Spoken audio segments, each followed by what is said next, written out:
Hey guys, welcome back. இன்றைக்கி ஒரு முக்கியமான வீடியோ தாங்க பார்க்க போகிறோம். நிறைய பேர் பார்த்திங்கன்னா ஈசம்படா ஆப்பில் போயிட்டு எப்படி ரெஜிஸ்டர் பண்ணுறது, எப்படி ரூம்ஸ் புக் பண்ணுறது, நாங்கள் சென்ட்ரல் கவர்மெண்ட் எம்ப்ளாயீஸ் எங்கள் கூட ரிலேட்டிவ்ஸ் கூட்டிகிட்டு போகலாமா, ஸ்டேட் கவர்மெண்ட் எம்ப்ளாயீஸ்க்கு இந்த ரூம்ஸ் எல்லாம் நாங்கள் புக் பண்ணிக்கலாமா, யாரெல்லாம் புக் பண்ணலாம், யாரெல்லாம் ரெஜிஸ்டர் பண்ணலாம், எங்களுக்கு ரெஜிஸ்டர் ஆக மாட்டேங்குது, எங்கே போய்ட்டு ரெஜிஸ்டர் பண்ணுறது, எங்களுக்கு மெசேஜ் வரல, இல்லை ரூம்ஸ் புக் ஆகிட்டு கேன்சல் ஆயிடுச்சு, நாங்கள் புக் பண்ண முடியல, ஏன்னா ரூம்ஸ்லாம் ஃபுல்லுன்னு காட்டுது. இந்த மாதிரி எக்கச்சக்கமான ஏகப்பட்ட கொஸ்டின்ஸ் நீங்கள் கேட்டிருக்கீங்க. ஸோ அந்த கொஸ்டின்ஸ் எல்லாத்துக்குமே என்னால் கமெண்ட்ஸில் பதில் சொல்ல முடியல. ஏன் அப்படின்னா, நான் ஏற்கனவே போட்டிருக்க வீடியோலேயே டீட்டெயில்டாக தாங்க சொல்லியிருக்கேன். ஸோ இன்னும் நிறைய பேருக்கு சந்தேகங்கள் இருக்குது. அதனால் இந்த வீடியோவில் இன்னும் டீப்பாக டீட்டெயில்டாக சொல்லலாம் அப்படிங்கிறது தான் இந்த வீடியோ. ஸோ இந்த வீடியோ பதிவை நீங்கள் கண்டினியூஸாக கடைசி வரைக்கும் ஸ்கிப் பண்ணாமல் பார்த்தா மட்டும்தான் உங்களுக்கு ஃபஸ்ட்டு எப்படி ரெஜிஸ்ட்ரேஷன் பண்ணுறது, ரெஜிஸ்ட்ரேஷனுக்கு அப்புறம் எப்படி ரூம்ஸ் புக் பண்ணுறது அப்படிங்கிற எல்லா டீட்டெயில்ஸுமே கிடைக்கும். ஸோ வீடியோ ஸ்கிப் பண்ணாமல் பாருங்கள். இந்த வீடியோவை நிறைய பேருக்கு ஷேர் பண்ணி விடுங்க, யூஸ்ஃபுல்லாக இருக்கும். இது வரைக்கும் சப்ஸ்கிரைப் பண்ணாமல் பார்த்துட்ருக்கீங்க அப்படின்னா என்னோடய சேனலை சப்ஸ்கிரைப் பண்ணிவிட்டு உங்களோட ஆதரவை எனக்கு கொடுங்க. தொடர்ந்து நான் வீடியோக்கள் பதிவு பண்ணுறேன். இப்போ வாங்க வீடியோக்குள்ளே போகலாம். பொதுவாக நீங்கள் ரெஜிஸ்ட்ரேஷன் பண்ணணும்னா என்னோடய பழைய வீடியோவோட லிங்க் நான் கீழே கொடுக்குறேன். அதை கிளிக் பண்ணி பார்த்துக்கோங்க. ரொம்ப டீட்டெயில்டாக போட்டிருப்பேன். நீங்கள் ரெஜிஸ்ட்ரேஷன் பண்ணுறது மேக்ஸிமம் லேப்டாப் இல்லைன்னா கம்ப்யூட்டர் யூஸ் பண்ணிக்கோங்க. நிறைய பேருக்கு மொபைலில் ரெஜிஸ்டர் ஆக மாட்டேங்குது. ஸோ நீங்கள் மொபைலில் ரெஜிஸ்டர் தான் பண்ண போகிறேன் அப்படின்னு ட்ரை பண்ணுறீங்கன்னா கூகுள் க்ரோம் போயிட்டு லாஸ்ட் 3 டாட்டை கிளிக் பண்ணிவிட்டு டெஸ்க்டாப் சைட் அப்படிங்கிறத டிக் கொடுத்துக்கோங்க. சர்ச் பாக்ஸில் போயிட்டு ஈசம்படா ஆப் அப்படின்னு சொல்லி சர்ச் பண்ணுங்கள். நீங்கள் ஈசம்படா ஆப்னு அடித்தாலே ஃபஸ்ட்டே உங்களுக்கு வந்துடும். ஸோ இந்த வெப்சைட்குள்ளே போயிருங்க. வெல்கம் டு ஈசம்படான்னு இருக்குது பார்த்தீங்களா, ஃபஸ்ட்டு எடுத்ததுமே. ஸோ இந்த வெப்சைட்குள்ளே போய்க்கோங்க. இந்த வெப்சைட்குள்ளே போனதுமே நம்மளுக்கு இந்த மாதிரி ஒரு பேஜ் ஓப்பன் ஆகும். இங்கே போயிட்டு இந்த செக் பாக்ஸை டிக் கொடுத்துட்டு ஓகே கொடுத்துருங்க. கொடுத்துட்டு ரைட் சைடில் பார்த்தீங்கன்னா 3 லைன் இருக்கும். இந்த 3 லைனுக்குள்ளே போனீங்கன்னா லாகின் அப்படின்னு ஒரு ஆப்ஷன் இருக்கும். ஸோ லாகின் அந்த ஆப்ஷனை கிளிக் பண்ணிக்கோங்க. ஸோ நீங்கள் ஏற்கனவே ரெஜிஸ்டர் பண்ணியிருக்கீங்கன்னா எந்த மொபைலில் ரெஜிஸ்டர் பண்ணியிருக்கீங்களோ அந்த மொபைல் நம்பர், அப்படி இல்லைன்னா எந்த இமெயில் ஐடி கொடுத்து ரெஜிஸ்டர் பண்ணியிருக்கீங்களோ அந்த இமெயில் ஐடி கொடுத்து ஓடிபி வரும். ஸோ ஓடிபி கொடுத்துட்டு நீங்கள் லாகின் பண்ணிக்கலாம். இப்போ தான் ஃபர்ஸ்ட் டைம் ரெஜிஸ்டர் பண்ணுறீங்கன்னா இங்கே ஆப்ஷன்ஸ் கொடுத்துருக்காங்க பாருங்கள், register here to create an account அப்படின்னு சொல்லிட்டு. ஸோ அங்கே போயிட்டு நீங்கள் ரெஜிஸ்டர் பண்ணிக்கணும். இந்த ஃபுல் டீட்டெயில்ஸ் வீடியோ நான் ஆல்ரெடி போட்டிருக்கேன். ஸோ அதை நான் அந்த வீடியோவோட லிங்க் நான் கொடுக்குறேன். போய் டிஸ்கிரிப்ஷனில் செக் பண்ணி பார்த்து நீங்கள் அந்த வீடியோ கிளிக் பண்ணி பார்த்து எப்படி ரெஜிஸ்டர் பண்ணுறது அப்படிங்கிறத பார்த்துக்கோங்க. இப்போ வாங்க எப்படி நம்ம ரூம்ஸ் புக் பண்ணுறது, யாருக்கெல்லாம் ரூம்ஸ் அவைலபிள் இருக்குது, ஸோ நீங்கள் ரூம் புக் பண்ணிட்டீங்கன்னா எத்தனை பேர் போய் ஸ்டே பண்ணலாம்ங்கிற வீடியோவை டீட்டெயில்டாக பார்த்துடலாம். ப்ளே ஸ்டோரில் போயிட்டு ஈசம்படா ஆப் அப்படின்னு சர்ச் பண்ணிங்கன்னா இந்த ஆப் வருங்க. ஸோ நீங்கள் இந்த ஈசம்படா ஆப்பை டவுன்லோட் பண்ணி வச்சுக்கோங்க. ஏற்கனவே நான் சொன்ன மாதிரி வெப்சைட்குள்ளே போய் ரெஜிஸ்டர் பண்ணிட்டீங்க அப்படின்னா இந்த ஈசம்படா ஆப்பில் போயிட்டு நீங்கள் மொபைல் நம்பர் கொடுத்தா போதும், ஓடிபி கேட்கும். ஓடிபி கொடுத்துட்டு நீங்கள் உள்ளே போயிட்டு லாகின் பண்ணிக்கலாம். ஸோ லாகின் பண்ணதுமே இப்படி தான் பேஜ் ஓப்பன் ஆகும். இதில் நம்ம முக்கியமாக பார்க்க வேண்டியது ஹாலிடே ஹோம்ஸ். இந்த ஹாலிடே ஹோம்ஸ்குள்ளே போயிட்டு நீங்கள் கிளிக் கொடுத்தீங்கன்னா இப்படி ஒரு பேஜ் ஓப்பன் ஆகும். இந்த பேஜிலே உங்களுக்கு எல்லா டீட்டெயில்ஸுமே இருக்கும். ஒரு 9 ஆப்ஷன்ஸ் பாக்ஸஸ் இங்கே அவைலபிள் இருக்குங்க. நம்ம ஒரு ஹாலிடே ஹோம்ஸ் புக் பண்ணணும், ஃபஸ்ட்டு நம்ம என்ன பண்ணணும், செக் அவைலபிலிட்டி தான் கொடுப்போம். ஏன்னா அங்கே ரூம்ஸ் இருக்கா, எந்த மாதிரி ரூம்ஸ் நம்ம புக் பண்ணிக்கலாம், யாரெல்லாம் புக் பண்ணலாம் அப்படிங்கிறத தெரிஞ்சுக்கிறதுக்கு செக் அவைலபிலிட்டி ஆப்ஷனை கிளிக் பண்ணணும். கிளிக் பண்ணதுமே உங்களுக்கு இப்படி ஒரு பேஜ் ஓப்பன் ஆகும். ஃபர்ஸ்ட் செலக்ட் அப்ளிகண்ட் கேட்டகிரி, நீங்கள் எந்த கேட்டகிரியில் வரீங்க அப்படிங்கிறது தான் இந்த கொஸ்டின்ங்க. ஸோ நீங்கள் அதை கிளிக் பண்ணிங்கன்னா யாரெல்லாம் புக் பண்ணலாம் அப்படிங்கிறது தான் இங்கே இருக்கும். ஸோ நீங்கள் ஏற்கனவே கேட்டிருக்கீங்க, நான் சென்ட்ரல் கவர்மெண்ட் எம்ப்ளாயி புக் பண்ணிக்கலாமா, கண்டிப்பாக புக் பண்ணலாங்க. ஃபர்ஸ்ட் ஆப்ஷனே அதுதான் இருக்குது பாருங்கள், சென்ட்ரல் கவர்மெண்ட் சர்விங். நீங்கள் இப்போ ப்ரெசென்ட்டாக சென்ட்ரல் கவர்மெண்ட்டில் ஒர்க் பண்ணிகிட்ருக்கீங்க, இந்த ஆப்ஷன் கிளிக் பண்ணி புக் பண்ணிக்கலாம். இல்லை நாங்கள் சென்ட்ரல் கவர்மெண்ட் ஒர்க் பண்ணோம், இப்போ ரிட்டையர்ட் ஆகிட்டோம், second option central government retired அப்படிங்கிற ஆப்ஷனை கிளிக் பண்ணி நீங்கள் புக் பண்ணிக்கலாம். Next PSU autonomous semi government employee serving அப்படிங்கிற ஒரு ஆப்ஷன் இருக்குங்க. ஸோ நீங்கள் பப்ளிக் செக்டர் அண்டர்டேக்கிங்கில் வரீங்கனாலும் சரி, இல்லை செமி கவர்மெண்ட் அதாவது அரசாங்கத்துக்கு கீழே நீங்கள் வேலை பார்க்குறீங்கன்னாலும் சரி, ஸோ நீங்கள் இந்த ஆப்ஷனை கிளிக் பண்ணி புக் பண்ணிக்கலாங்க. Next sitting member of parliament மெம்பர்ஸும் இந்த ஆப்ஷன் கிளிக் பண்ணி நீங்கள் புக் பண்ணிக்கலாங்க. அடுத்தது ஸ்டேட் கவர்மெண்ட். நிறைய பேர் கேட்ட கேள்விகள் இதுதான். ஸ்டேட் கவர்மெண்ட்டும் நாங்கள் புக் பண்ணிக்கலாமா அப்படிங்கிற ஒரு கொஸ்டின் தான். கண்டிப்பாக புக் பண்ணிக்கலாங்க. State government and UT admin employee சர்விங்கும் சேர்ந்து நீங்கள் புக் பண்ணிக்கலாங்க. So next PSU semi government employee retired ஆனவங்களும் புக் பண்ணிக்கலாம். Next state government UT admin employee retired ஆனவங்களும் புக் பண்ணிக்கலாங்க. ஸோ இப்போ வந்து யாரெல்லாம் புக் பண்ணிக்கலாம் அப்படிங்கிறத பார்த்துட்டோம். நிறைய பேரோட கொஸ்டின், நாங்கள் கவர்மெண்ட்டில் வேலை பார்க்கலாங்க, ப்ரைவேட்டில் தான் வேலை பார்க்குறோம், ஆனால் இந்த கெஸ்ட் ஹவுசஸ் புக் பண்ணிக்கலாமான்னு சொல்லி கேட்குறீங்க. புக் பண்ண முடியாதுங்க. ஏன்னா உங்களுக்கு இங்கே எந்த ஆப்ஷன்ஸுமே இல்லை. ஸோ நீங்கள் புக் பண்ண முடியாது. நீங்கள் டேரெக்டாக அந்த கெஸ்ட் ஹவுசஸில் போயிட்டு இப்படி ஒரு ஆப்ஷன் அவைலபிள் இருக்கா அப்படிங்கிறத கேட்டுட்டு ஆஃப்லைனில், அதாவது நேரடியாக போயிட்டு வேணால் கேட்டு புக் பண்ணிக்கலாங்க. அப்படி இல்லை உங்கள் ரிலேட்டிவ்ஸ் யாராவது கவர்மெண்ட் ஜாப்பில் இருக்கிறாங்க, அவங்க உங்களுக்கு புக் பண்ணி தரலாமா அப்படிங்கிறதையும் நீங்கள் கன்ஃபார்ம் பண்ணிவிட்டு புக் பண்ணிக்கலாங்க. அடுத்த ஆப்ஷன்ஸ் போயிடலாம். இப்போ சென்ட்ரல் கவர்மெண்ட் சர்விங்லேயோ ரிட்டையர்ட்லேயோ இருக்கிறவங்க எத்தனை நாளைக்கு முன்னாடி புக் பண்ணிக்கலாம், எத்தனை நாள் ரூம்ஸ் புக் பண்ணிக்கலாம் அப்படிங்கிறதையும் டீட்டெயில்டாக பார்த்துடலாம் வாங்க. இப்போ வந்துட்டு நான் சென்ட்ரல் கவர்மெண்ட் சர்விங் கொடுக்குறேன். அடுத்த ஆப்ஷன் செலக்ட் கெஸ்ட் ஹவுஸ் வரும். ஸோ இங்கே நிறையா வந்து கெஸ்ட் ஹவுசஸ் இருக்குங்க. உங்களுக்கு எது வேணுமோ சூஸ் பண்ணிக்கோங்க. ஃபார் எக்ஸாம்பிள் இப்போ நான் வந்து Chennai Rajaji Bhavan touring officers hostel choose பண்ணிக்கிறேன். சூஸ் பண்ணதுமே செலக்ட் ரூம் டைப் அப்படின்னு வருது பாருங்கள். எந்த மாதிரி ரூம்ஸ் சென்ட்ரல் கவர்மெண்ட் சர்விங்க்கு இருக்குது அப்படிங்கிறத இங்கே காட்டுறாங்க. ஸோ நீங்கள் ரூம்ஸ் சூஸ் பண்ணிக்கலாம். நீங்கள் 2 பேர் போகிறீங்கன்னா டபுள் பெட்ரூம், 4 பேர் போகிறீங்கன்னா 4 பெட்ரூம், ஏசி இருக்குது, நான் ஏசி இருக்குது, விஐபி சூட் இருக்குது. உங்களுக்கு எது அவைலபிளோ அதை நீங்கள் புக் பண்ணிக்கலாம்.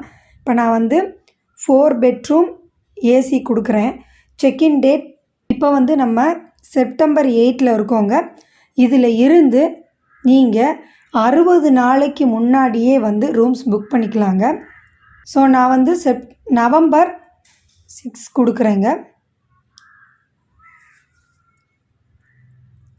செக்அவுட் டேட் வந்து நவம்பர் 11 வரைக்கும் நம்மளுக்கு காட்டுது. அதாவது சென்ட்ரல் கவர்மெண்ட் சர்விங்கில் இருக்கிறவங்க மேக்ஸிமம் 5 டேஸ் நம்ம ரூம்ஸ் புக் பண்ணிக்கலாம். 60 நாளைக்கு முன்னாடியே அவங்க வந்து ரூம்ஸை புக் பண்ணிக்கலாங்க. ஸோ செக்அவுட்டும் கொடுத்தாச்சு. இப்போ உங்களுக்கு ரூம்ஸ் அவைலபிள் இருக்கா இல்லையா அப்படிங்கிறத கீழேயே காட்டுது பாருங்கள்.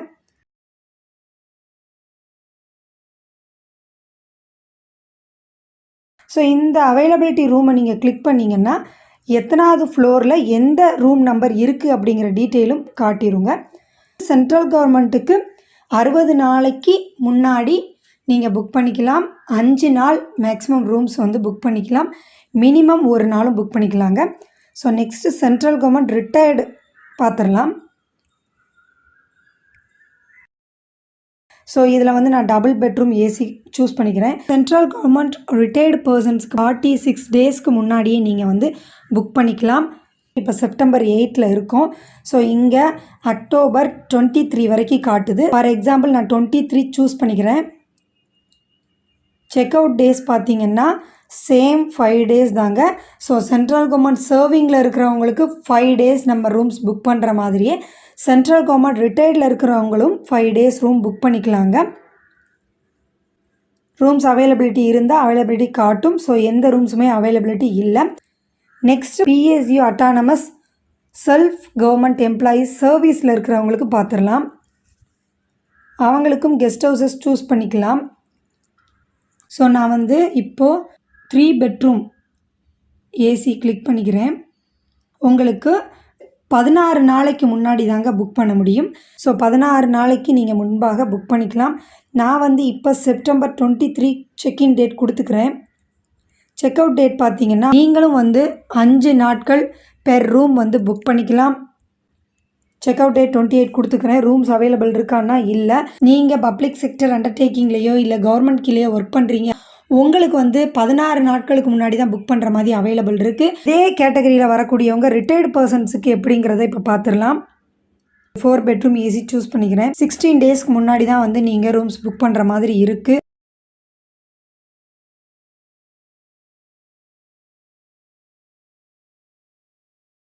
நெக்ஸ்ட் ஸ்டேட் கவர்மெண்ட் எம்ப்ளாயீஸ்க்கு பார்த்துடலாங்க.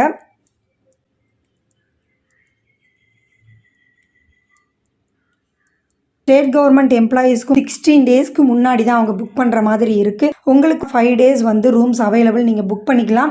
ஆனால் நீங்கள் புக் பண்ணக்கூடிய அந்த டைமிங் ஒன்லி வந்து 16 டேஸ்க்கு முன்னாடி தாங்க நீங்கள் புக் பண்ண முடியும். ஸோ இப்போ நெக்ஸ்ட்டு ஸ்டேட் கவர்மெண்ட் ரிட்டையர்டு பர்சன்ஸ்க்கும் பார்த்துடலாம். ஸோ அவங்களுக்கு எந்த மாதிரி அவைலபிள் இருக்குது அப்படிங்கிறதையும் இப்போ நம்ம வந்து பார்த்துடலாங்க. ஸோ அவங்களுக்கும் சேம் தாங்க, 16 டேஸ் பிஃபோர் தான் புக் பண்ணுற மாதிரி கொடுத்துருக்காங்க. ஸோ யாரெல்லாம் எந்த மாதிரி புக் பண்ணிக்கலாம், எத்தனை நாட்களுக்கு முன்னாடி புக் பண்ணிக்கலாம், அவங்களுக்கு எத்தனை நாட்கள் ஒரு ரூம் அவைலபிள் அப்படிங்கிறதையும் டீட்டெயில்டாக நான் இந்த வீடியோவில் சொல்லியிருக்கேன். இன்னும் உங்களுக்கு சந்தேகங்கள் இருந்தால் அந்த சந்தேகங்களை நீங்கள் கமெண்ட் பாக்ஸில் தெரிவிக்கலாம். நான் வந்து தனியாக வீடியோவாவோ இல்லை உங்களுக்கு ரிப்ளைவாவோ கொடுக்குறேன். நெக்ஸ்ட்டு விஐபி சூட் அப்படிங்கிற இங்கே ஒரு ஆப்ஷன் இருக்குது பார்த்தீங்களா. நீங்கள் ஒரு ஆஃபீஸர் கேட்டகரியில் இருந்தால் மட்டும்தான் இந்த விஐபி சூட் உங்களுக்கு அவைலபிள் இருக்குங்க.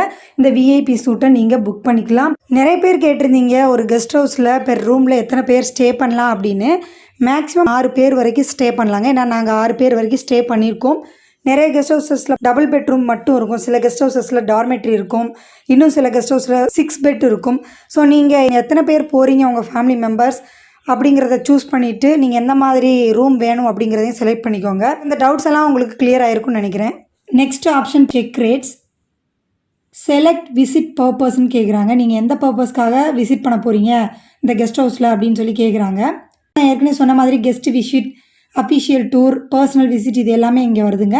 ஸோ நீங்கள் எதுக்காக விசிட் பண்ண போகிறீங்களோ அதை சூஸ் பண்ணிக்கோங்க. சூஸ் பண்ணிவிட்டு எந்த அப்ளிகண்ட் கேட்டகரியில் நீங்கள் வரீங்க, அதாவது சென்ட்ரல் கவர்மெண்ட் சர்விங்கா இல்லை ரிட்டையர்டா இல்லை ஸ்டேட் கவர்மெண்ட் சர்விங்கா ரிட்டையர்டா, இதில் எதில் வரீங்களோ அதை சூஸ் பண்ணிக்கோங்க. நான் சென்ட்ரல் கவர்மெண்ட் சர்விங் சூஸ் பண்ணிக்கிறேன். Next select guest house. இப்போ நீங்கள் எந்த ஊருக்கு ட்ரிப் போகிறீங்க அந்த ஊரை சூஸ் பண்ணிவிட்டு ஒரு கெஸ்ட் ஹவுஸ் சூஸ் பண்ணிக்கோங்க. நான் வந்து கொச்சின் சூஸ் பண்ணிக்கிறேன். இப்போ Cochin touring officers hostel choose பண்ணதுமே அங்கே எந்த மாதிரி ரூம் டைப் இருக்கோ உங்களுக்கு காண்பிக்கும். ஸோ அங்கே வந்து double bedroom AC, 4 bedroom AC, VIP suite இந்த 3 டைப் ஆஃப் ரூம் அவைலபிள் இருக்குங்க. டபுள் பெட்ரூம் ஏசி கிளிக் பண்ணிக்கிறேன். இந்த டபுள் பெட்ரூம் ஏசியோட ரூம் ரேட் வந்து டிஸ்பிளே ஆகுது பாருங்கள். பெர் டேக்கு 230. ஸோ நீங்கள் டபுள் பெட்ரூம் ஏசி புக் பண்ணுறீங்கன்னா ஒரு நாளைக்கு 230 ருபீஸ் தாங்க வரும். இதுவே வந்து 4 பெட்ரூம் ஏசி பெர் டேக்கு 280, வெறும் 50 ரூபா தாங்க வந்து எக்ஸ்ட்ரா வருது. விஐபி சூட்டாக இருந்துச்சுன்னா பெர் டேக்கு 600ங்க. ஸோ விஐபி சூட் ஹால்குள்ளேயே வந்து சோஃபா எல்லாமே வந்துடும். செப்பரேட்டாக தனியாக பெட்ரூம் மாதிரி இருக்கும். ஸோ சகல வசதிகளும் இருக்கும். அதுதான் வந்து விஐபி சூட். அதுக்கு 600 வருதுங்க பெர் டேக்கு. நம்ம டபுள் பெட்ரூம் ஏசி ரூம் கிட்டத்தட்ட 4 ஸ்டார் ரேஞ்சில் தாங்க ரூம் இருக்கும். ஸோ விஐபி சூட்டில் 5 ஸ்டார் ரேஞ்சில் இருக்குங்க ரூம்ஸு. இந்த ஆப்ஷன் பயன்படுத்தி நீங்கள் எந்த கெஸ்ட் ஹவுஸ் போய் ஸ்டே பண்ண போகிறீங்களோ அங்கே என்னென்ன ரூம்ஸ் என்னென்ன ரேட்ஸில் அவைலபிள் இருக்குது அப்படிங்கிறத நீங்கள் செக் பண்ணி பார்த்துக்கலாம். இப்போ வந்து நம்ம சென்ட்ரல் கவர்மெண்ட் ரிட்டையர்டுக்கு பார்த்துடலாம்.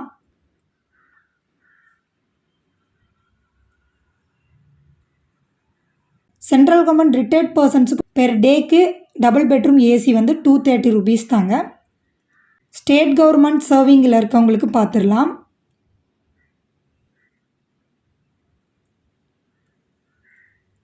நீங்கள் ஸ்டேட் கவர்மெண்ட் எம்ப்ளாயியாக இருந்தீங்கன்னா உங்களுக்கு வந்து ரெண்ட் பெர் டேக்கு 430 ருபீஸ் வருதுங்க. நீங்கள் பப்ளிக் செக்டர் அண்டர்டேக்கிங்லேயோ இல்லை செமி கவர்மெண்ட்லேயோ இருக்கீங்கன்னா உங்களுக்கு எவ்வளோ அப்படிங்கிறத இப்போ செக் பண்ணிடலாம். உங்களுக்கும் டபுள் பெட்ரூம் ஏசி 430 ருபீஸ் வருதுங்க பெர் டேக்கு. இப்போ எல்லாருக்கும் வந்து என்னென்ன ரூம்ஸு எவ்வளோ ரேட்டில் வந்து அங்கே அவைலபிள் இருக்குது அப்படிங்கிறத இப்போ பார்த்துட்டோம். இந்த ஆப்ஷன் பயன்படுத்தி நீங்கள் ஃபஸ்ட்டு ரூம்ஸோட ரேட்ஸை செக் பண்ணிவிட்டு அதுக்கப்புறம் நீங்கள் ரூம்ஸ் அவைலபிள் இருக்கா அப்படிங்கிறதையும் செக் பண்ணி புக் பண்ணிக்கோங்க. இப்போ இங்கே புக் நவுங்கிற ஆப்ஷனுக்குள்ளே போயிட்டோம். ஃபஸ்ட்டு எடுத்ததும் ஒரு ஆப்ஷன் கொடுத்துருக்காங்க பாருங்கள். அதில் upload applicant ID card, PPO கார்டுன்னு கொடுத்துருக்காங்க. எம்ப்ளாயி யாரோ அவங்களோட ஐடி கார்டை இங்கே அப்லோட் பண்ணிக்கோங்க. பண்ணிவிட்டு விசிட் பர்பஸ்னு ஒரு ஆப்ஷன் இருக்குது பார்த்தீங்களா. பர்சனல் விசிட்னா நீங்கள் வந்து ஃபேமிலியாக வந்து ஒரு டூர் போகிறீங்களா, அப்போ பர்சனல் விசிட் சூஸ் பண்ணிக்கோங்க. கம்பெனி ஒர்க்காக போகிறீங்கன்னா அஃபிஷியல் டூரை வந்து கிளிக் பண்ணிக்கோங்க. கெஸ்ட் விசிட் அப்படிங்கிறதாங்க இங்கே நீங்கள் மெயினாக நோட் பண்ண வேண்டிய விஷயம். நிறையா பேர் கேட்டீங்க, நாங்கள் வந்து ப்ரைவேட் கம்பெனியில் வேலை பார்க்குறோம், நாங்கள் இந்த கெஸ்ட் ஹவுஸ் புக் பண்ணலாமா? அந்த புக் பண்ணக்கூடிய ஆப்ஷன்ஸ் வந்து ஆன்லைனில் கிடையாதுங்க. ஸோ நீங்கள் போய் நேரடியாக விசாரிச்சுக்கோங்கன்னு நான் சொல்லியிருந்தேன். உங்கள் ரிலேட்டிவ்ஸ் யாராவது ஒர்க் பண்ணிகிட்ருக்காங்க, நீங்கள் அவங்க மூலம் புக் பண்ணிக்கலான்னு சொன்னேன் இல்லையா? ஸோ அதுதான் இந்த கெஸ்ட்டு விசிட்டுங்க. ஃபார் எக்ஸாம்பிள், ஒரு எம்ப்ளாயி ஒர்க் பண்ணிகிட்ருக்கிறாரு, அவர் வந்து அந்த ஸ்பாட்டுக்கு போக முடியல, அதாவது அவர் வந்து அந்த ட்ரிப்பில் போகல, ஆனால் அந்த கெஸ்ட் ஹவுஸ் வந்து அவர் இன்னொருத்தவங்களுக்கு புக் பண்ணி தர்றாருன்னா இந்த கெஸ்ட் விசிட் ஆப்ஷன் சூஸ் பண்ணிக்கலாம். புக் பண்ணி கொடுத்துட்டு அந்த எம்ப்ளாயி அந்த அப்ளிகண்ட் ஃபார்மில் சைன் பண்ணி அதை வந்து அந்த கெஸ்ட்டு கூட கொடுத்து விடணுங்க. கண்டிப்பாக அந்த கெஸ்ட் ஹவுஸ் புக்கிங் ஃபார்ம் வந்து அவங்க கையில் இருக்கணும். இருந்தால் மட்டும்தான் அவங்க அலோவ் பண்ணுவாங்க. அது கூடவே அந்த எம்ப்ளாயியோட ஐடி கார்டும் வந்து வெரிஃபிகேஷனுக்கு கேட்பாங்க. ஸோ அந்த ஐடி கார்டை நீங்கள் வந்து ஒரு ஃபோட்டோ எடுத்து கூட கொண்டு போய் காண்பிச்சுக்கலாம். யாரெல்லாம் அந்த கெஸ்ட் விசிட்டில் போகலான்னா, எனக்கு தெரிஞ்ச வரைக்கும் நீங்கள் வந்து இப்போ ஒரு எம்ப்ளாயி ஒர்க் பண்ணிகிட்ருக்கிறாரு, அவருடைய ஒய்ஃபோட அம்மா அப்பாவோ கூட போகலாங்க. நெக்ஸ்ட்டு எம்ப்ளாயியோட அப்பா அம்மா, எம்ப்ளாயியோட சகோதரர்கள் போகலாங்க. ஸோ எனக்கு தெரிஞ்ச வரைக்கும் இவங்கெல்லாம் வந்து கெஸ்ட்டு விசிட் சூஸ் பண்ணி போய்க்கலாம். நெக்ஸ்ட்டு முக்கியமான ஒரு விஷயம், நாங்கள் புக் பண்ணால் எங்களுக்கு புக் ஆக மாட்டீங்க அப்படின்னு நிறைய பேர் கொஷின் மார்க் வைக்கிறீங்க. இந்த கொஸ்டினுக்கு ஒரே ஆன்சர் தாங்க. நீங்கள் செக் அவைலபிலிட்டி செக் பண்ணும்போது ரூம்ஸ் அவைலபிள் இருந்தால் மட்டும்தான் உங்களுக்கு ரூம்ஸ் புக் ஆகும். அதர்வைஸ் ரூம் வந்து உங்களுக்கு புக் ஆகாதுங்க. ஸோ கேன்சல் ஆயிரும். கேன்சல் ஆகிட்டு எங்களுக்கு வந்து ரீஃபண்ட் வரலை அப்படிங்கிறது நிறைய பேர் கொஸ்டினாக இருக்குது. இதுக்கு வந்து அப்ளை ஃபார் ரீஃபண்ட் அப்படிங்கிற ஆப்ஷனை கிளிக் பண்ணிவிட்டு நீங்கள் உள்ளே போயிட்டு புக்கிங் ரெக்யூஸ்ட் ஐடி அப்படிங்கிற ஒரு ஆப்ஷன் கேட்குது பாருங்கள். ஸோ நீங்கள் வந்து புக் பண்ணும்போது ஒரு ஐடி உங்களுக்கு கொடுத்துருப்பாங்க. அந்த ஐடியை நீங்கள் கொடுத்தீங்கன்னா உங்களுக்கு கீழே ஷோ டீட்டெயில்ஸுங்கிறது கேட்கும். இந்த ஷோ டீட்டெயில்ஸ் கிளிக் பண்ணதுமே உங்களுக்கு உங்கள் அமௌண்ட் எப்போ ரீஃபண்ட் ஆகும், எத்தனை டேஸ்க்குள்ளே ரீஃபண்ட் ஆயிரும் அப்படிங்கிற டீட்டெயில்னால் வந்துருங்க. நீங்கள் அதை போய் செக் பண்ணிக்கலாம். இப்போ அடுத்த option my bookings. So my புக்கிங்ஸ்குள்ளே போனீங்கன்னா நீங்கள் எப்போல்லாம் வந்து புக் பண்ணியிருந்தீங்க, இனிமேல் அந்த கெஸ்ட் ஹவுஸ் போக போகிறீங்கன்னா அதோட டீட்டெயில்ஸ் எல்லாமே வந்துடும். இதுக்குள்ளே போயிட்டு நீங்கள் பிரிண்ட்டுங்கிற ஆப்ஷனை சூஸ் பண்ணிவிட்டு அந்த ஃபார்மை பிரிண்ட் அவுட் எடுத்துகிட்டு அந்த ஃபார்மில் உங்கள் ஆஃபீஸர்ஸோட சைனை வாங்கிட்டு நீங்கள் அந்த அப்ளிகேஷன் ஃபார்மை கெஸ்ட் ஹவுஸில் போய் காண்பிச்சு உங்கள் ஐடி கார்டையும் காண்பிச்சு நீங்கள் ரூம் செக்இன் பண்ணிக்கலாங்க. நிறைய பேர் கேட்குறீங்க ரயில்வே டிபார்ட்மெண்ட்காரங்க புக் பண்ணலாமா அப்படிங்கிறது. ஸோ ரயில்வே டிபார்ட்மெண்ட் வந்து ஒரு சென்ட்ரல் கவர்மெண்ட் டிபார்ட்மெண்ட். ஸோ கண்டிப்பாக புக் பண்ணலாம். போஸ்ட் ஆஃபீஸ் டிபார்ட்மெண்ட் புக் பண்ணலாமா? கண்டிப்பாக புக் பண்ணலாம். அதுவும் சென்ட்ரல் கவர்மெண்ட் கேட்டகரியில் வந்துடும். ஸோ இனிமேல் டவுட் உள்ளவங்க இந்த வீடியோ பார்த்து உங்கள் டவுட்ஸை கிளியர் பண்ணிக்கோங்க. அதே மாதிரி எங்களுக்கு வந்து ரெஜிஸ்ட்ரேஷன் ஆக மாட்டேன்னு சொல்கிறவங்க வந்து மேக்ஸிமம் மொபைலை தவிர்த்துட்டு லேப்டாப்பில் போயிட்டு இல்லை கம்ப்யூட்டர் யூஸ் பண்ணி நீங்கள் ரெஜிஸ்டர் பண்ணிக்கோங்க. கண்டிப்பாக ரெஜிஸ்டர் ஆயிரும். ஒருவேளை நீங்கள் புக் பண்ண ரூம் வந்து கன்ஃபார்ம் ஆனதுக்கப்புறமும் கேன்சல் ஆயிருச்சுன்னா புக் பண்ணியிருக்கக்கூடிய அந்த கெஸ்ட் ஹவுஸோட ஃபோன் நம்பர்ஸ் இருக்கும். அந்த ஃபோன் நம்பர்ஸை காண்டாக்ட் பண்ணி அவங்கக்கிட்ட டீட்டெயில் கேட்டுக்கலாம். ஸோ இந்த வீடியோவில் நான் வந்து ஃபுல் விவரத்தையும் சொல்லியிருக்கேன். எப்படி புக் பண்ணுறது, எப்படி ரெஜிஸ்டர் பண்ணுறது, எப்படி ரூம் புக் பண்ணுறது, யாரெல்லாம் புக் பண்ணுறது அப்படிங்கிறது. கண்டிப்பாக இந்த வீடியோ உங்களுக்கு யூஸ்ஃபுல்லாக இருந்திருக்குன்னு நினைக்கிறேன். யூஸ்ஃபுல்லாக இருந்ததுன்னா கண்டிப்பாக இந்த வீடியோ நிறைய பேருக்கு ஷேர் பண்ணி விடுங்க. இன்னும் நிறைய வந்து டவுட்ஸ் இருந்தால் கீழே கமெண்ட்ஸ் பாக்ஸில் தெரிவிங்க, நான் ரிப்ளை பண்ணுறேன். இதே மாதிரி இன்னும் நிறைய வீடியோக்களுக்கு என்னோட சேனலை சப்ஸ்கிரைப் பண்ணி வச்சுக்கோங்க. தொடர்ந்து வந்து ட்ராவல், டெம்பிள், பியூட்டி வீடியோக்கள் அண்டு சமூக கருத்துக்களையும் நம்ம வீடியோவில் பதிவிட போகிறோம். ஸோ சப்ஸ்கிரைப் பண்ணி வச்சு சப்போர்ட் கொடுங்க. நெக்ஸ்ட் வீடியோவில் சந்திக்கிறேன். Until then it's signing off Jaya. Take care. Bye.